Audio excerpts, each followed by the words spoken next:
दुखुनांथाव बाथ्रा जे थांनाय 13 तारिख खालि मनीषा बर'खौ तेजपुरनि बेंकआव मावनाय सासे जोंनि बर' हिन्जावसा जे बे हिन्जावसाखौ सासे बाङालि सेंग्राया गाज्रि रेप खालामनानै बिथांखौ माने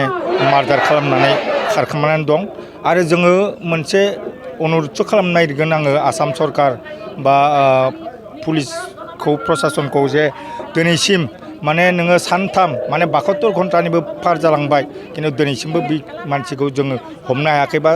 सरकारा हमनो हायाखै आंनि लुबैनाय बा जों दुलाराय बर' फरायसा आफादनिफ्राय लुबैदों मा 24 घन्टानि गेजेराव जुदि हमाब्ला आरोबाव बेबायदि जों रायजो राजाखौ लानानै राजा लामायाव ओंखारनो गोनां जोङो बाध्य जागोन ओंखायनो जाहाथे बोरै हागौ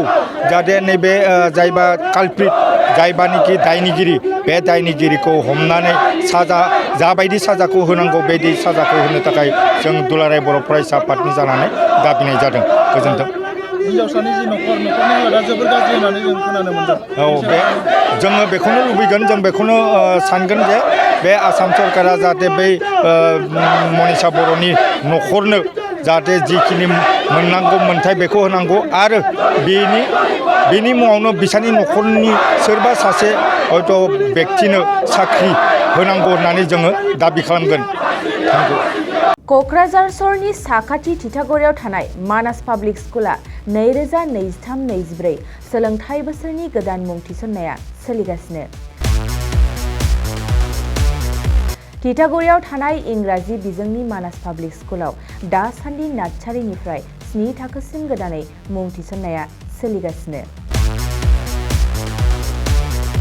बे फरायसालियाव गुन गोनां सोलोंथाइ होनायजों लोगोसे फरायसाफोरनि थाखाय दं मोजां खाबुफोर। थाखो फोरोंथायनि अनगायैबो yoga classes, basic computer education, English speaking skills, maths and science projecting, highly experienced faculty आरो स्मार्ट क्लासेसनि खाबुफोर दं। बेजों लोगोसेनो बे फरायसालियाव हौवासा आरो हिन्जावसानि थाखाय आलादा हस्टेलबो दं। गोसो गोनां बिजाथिफ्रा तितागुरिनि मानास पाब्लिक स्कुलाव मुं थिसन्नोब्ला नैबे मबाइल नाम्बार 6000853288 एबा 8638167582 आव कल खालामनानै स्लट लानो हागोन।